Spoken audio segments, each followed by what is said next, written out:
Welcome, this is Jeff from Room to Discover, and this video will walk you through setting up your teacher account on Khan Academy using a school Google account. So first, your school will need to have set up their Google for Education domain and given you your login credentials for that account. Now, if you open up the computer and you go to Google, look in the top corner here, and on the top right corner, I have this orange J. This means that I'm logged in. So if you're using a school computer, often someone will already be logged in. And since we're going to use our Google login to sign into Khan Academy, you want to first make sure that somebody else is not logged in. If you are already logged in with the account that you intend to use, no problem, but otherwise, just click on that letter and sign out. This is also going to be useful to tell your students when they get on there, because a lot of times students forget to log out and someone will be logged in. So just a little quick tip to get started.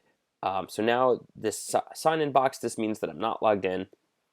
Now I can go to Khan Academy, and I'm going to go to login, not sign up. I'm actually not going to create a separate Khan Academy account. It's easier to manage. It's easier for the school to manage and for you as a teacher to manage if your students use their school Google account. So I'll go to login, click the red button that says continue with Google, okay? And then it's going to ask me to log in.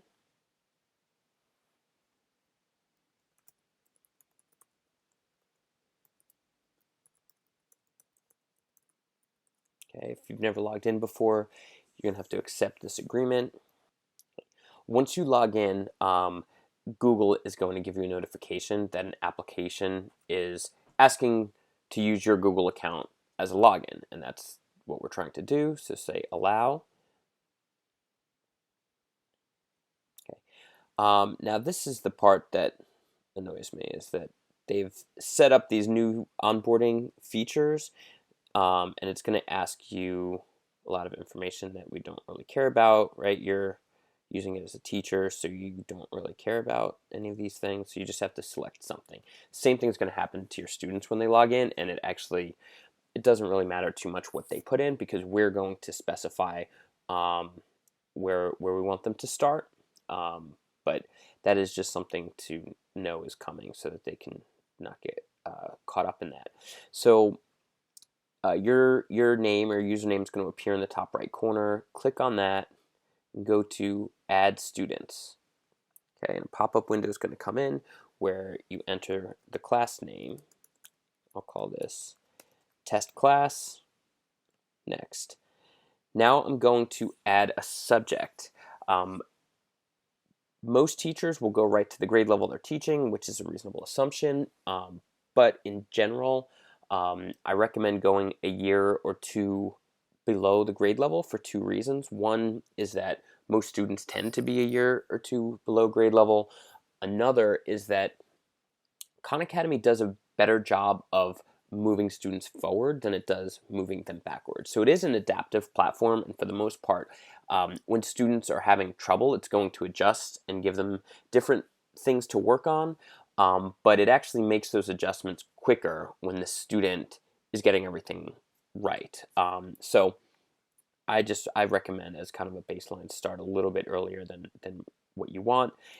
If you have students that you think are going to be particularly sensitive to a grade level that is not their own, arithmetic is a decent option that's just going to focus on arithmetic skills, but be warned, that's going to start them off with things like counting, like how many snails are there here, and it'll range everything from that up to multiplying decimals and stuff like that. So that's why I tend to specify a few years behind, and then we can move them forward if need be. We can also move them backwards, but I'd rather have students having a lot of success while we're trying to figure out where they belong than students that are really struggling while we figure out where they belong, because then some of them will tend to disengage.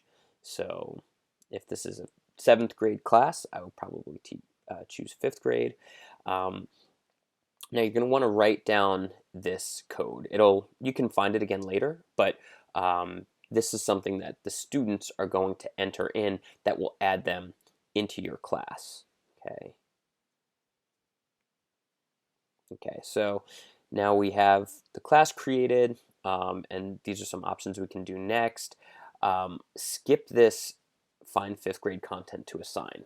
One of the best features of Khan Academy is its ability to make recommendations based on the questions it asks students. So I strongly recommend against adding content at first. There will be a point where there might be a particular skill that you really need to know whether your students can do it or not, but use those sparingly. My rule of thumb is if I'm going to assign a topic to students, I'm going to make sure that I can support them in completing it. So what I've seen sometimes are teachers will go in and they say, oh, well, I want to make sure they have a bunch of stuff to work on, and I'll assign, 15 topics to the entire class.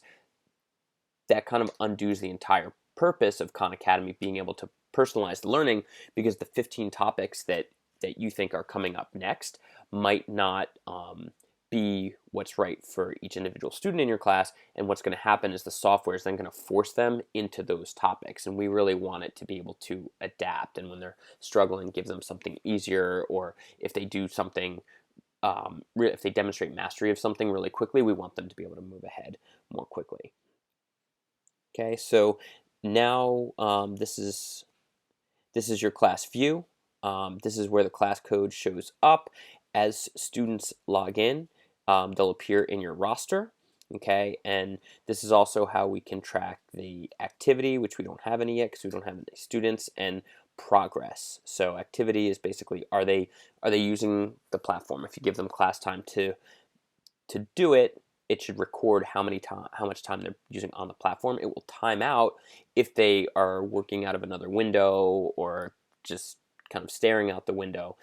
It won't record that time. So um, we do want to monitor the students to some degree while they're working on it, but actually at the end of the day, if I give them 40 minutes, I'm going to tell them I expect 30 minutes of productivity, and then they're going to actually get graded on that. So at the end of the period, I can look who got their 30 minutes. They all get 100 for participation, and the students who did not are going to not get participation, and there may be a follow-up conversation about increasing their productivity. I find that to be easier than running around the room and trying to see what everybody's doing on their screen. So we do need to do a little bit of both. So as you get students in there, you're going to get information based on the skill and based on the individual students. So this will show the overall there'll be a bar for each student or segment of the class to show what percentage of the mission they've completed. You break it down by skill. It'll list all of the fifth grade skills, and you'll get blue if the students have demonstrated that they can do that skill, red if they've demonstrated they can't, and then gray will be we don't have information. So that would be a time when, if you have a foundational skill, like I need to know if all my students can multiply one-digit numbers, and half the class is blue and a couple are red, and then you have 5 students who are gray, you don't know where they are, you might say, I really need to know that, and I'll assign that skill, and then I'm going to really focus on that and making sure that everybody's competent in multiplication. I would use it really specifically for those purposes. When you're trying to get information as an assessment, I wouldn't assign things just to assign them, just because you think that's something they should do. It should be, to get the most out of the program, you're going to want to use that just for assessment, and then for the most part, let the computer or let the student pick which activities they're going to do. That's about all that you're going to need to get your class set up.